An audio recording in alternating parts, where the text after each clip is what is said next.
If we decide to make a movie filled with Kanye West's craziest moments, it'll probably go on for days before we get to the end of it. From the 2009 Taylor Swift incident to his presidential campaign, Kanye has never been one to shy away from controversial moments. But let's take a look at key moments that had us saying, did that just happen? What better moment to start this video than the iconic 2009 MTV Video Music Awards? For the uninitiated, it all started when Taylor Swift was announced as the winner of the Best Female Video Award at the MTV Video Music Awards. But just before she could accept the award and give her acceptance speech, Kanye got up to the stage and had this to say. Yo, Taylor, I'm really happy for you. I'm gonna let you finish. But Beyonce had one of the best videos of all time.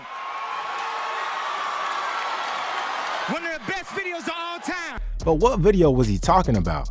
Well, it turned out that Kanye thought that Beyonce's Single Ladies, all the single ladies, all the single ladies, all the single ladies, all the single ladies, all the single ladies, all the single ladies, all the single was more deserving of the award, and not Swift's You Belong to Me. You're on the phone with your girlfriend, she's upset. Naturally, this killed Taylor Swift's excitement about getting such a prestigious award. But here's an interesting fact most fans don't know. It wasn't the first time Kanye was crashing a major award show. Just 3 years earlier in 2006, he crashed the stage of the MTV Europe Music Awards after he lost an award to Justice and Simeon. And when he talked about why he deserved the award, he said he had a better video just because he spent $1 million making it.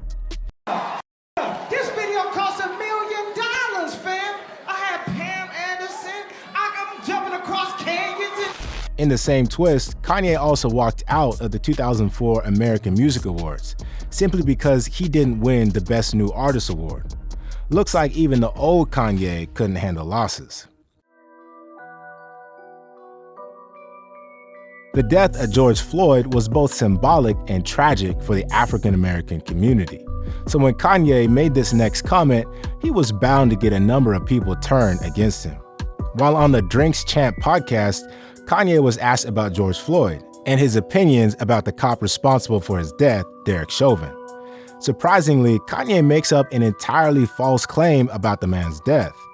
Kanye blames his death on fentanyl, adding that the knee of the cop wasn't even on Floyd's neck.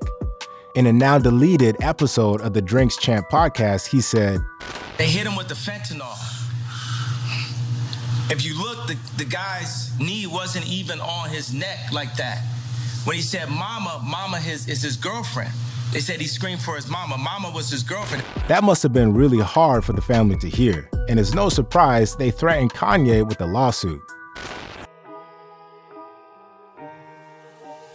In 2013, just before Kanye and Kim tied the knot, an interesting incident happened at his show in San Antonio, Texas.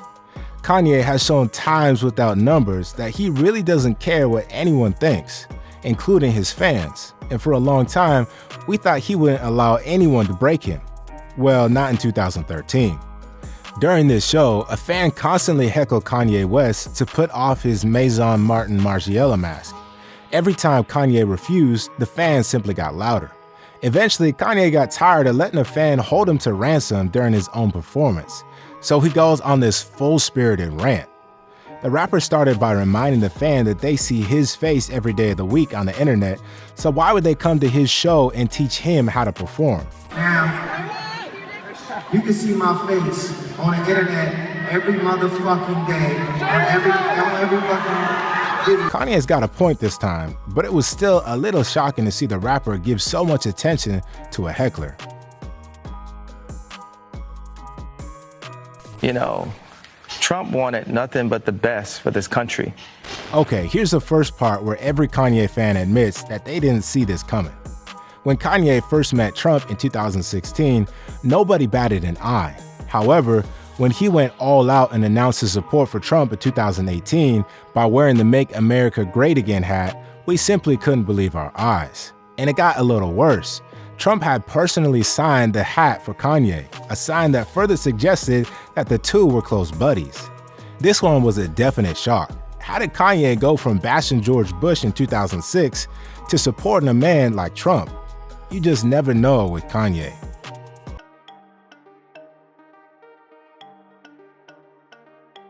Speaking of presidents, let's take a look at this iconic Kanye moment that makes his partnership with Trump all the more surprising.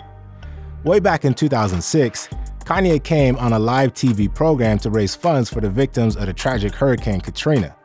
But rather than stick to his script like his co-host, Mike Myers, Kanye decided to deliver a monologue of his own. I hate the way they portray us in the media. If you see a black family, it says they're looting. See a white family, it says they're looking for food. And you know it's been 5 days because most of the people are black. George Bush doesn't care about black people. The producer of the show couldn't allow this to continue, and as soon as Kanye claimed that George Bush didn't like black people, he was cut off immediately. This wasn't just an awkward moment for Kanye. Mike Myers, his co-host, also shared from that embarrassment.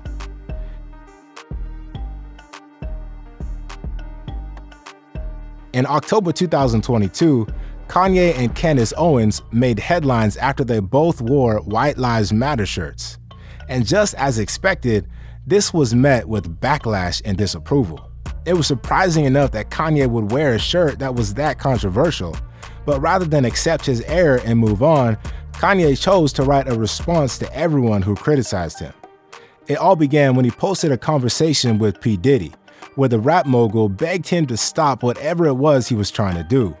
Angered, Kanye West writes, "This ain't a game. I'ma use you as an example to show the Jewish people that told you to call me that no one can threaten or influence me. I told you this was war. Now go and get you some business."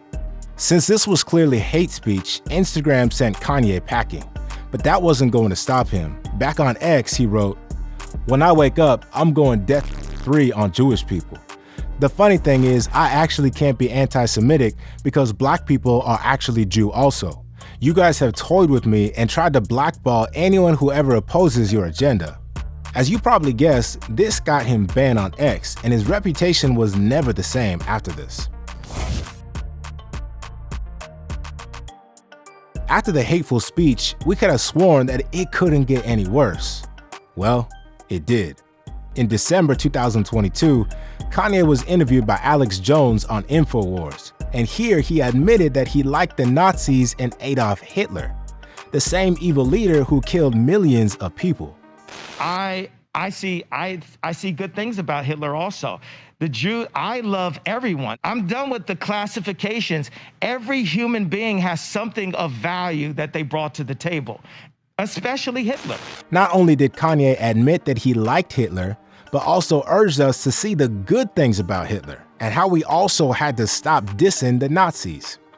Most rap fans have made peace with Kanye's controversial nature, but nothing prepared us for Kanye's comments about Hitler.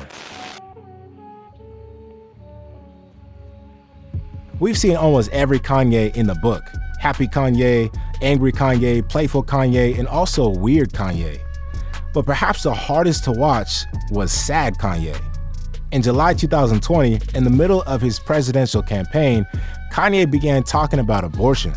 The rapper explained how his father wanted to have him aborted, but his mother made sure that didn't happen.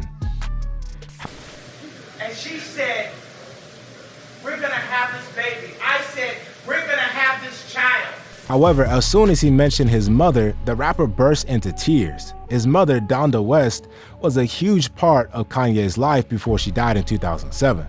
When he was done crying, Kanye continued his rant and publicly mentioned that Kim Kardashian, his wife at the time, almost aborted their baby, North, in 2013.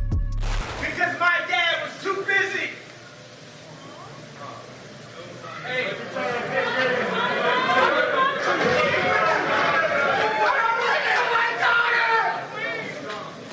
You can already guess that Kim was 100% not impressed with this. And some believe that this was when the Keeping Up with the Kardashians star decided to end their marriage. Kanye West is without a doubt one of the most controversial celebrities of our generation. But do you really think we've seen an end to the rapper's antics? Well, the next few months will tell.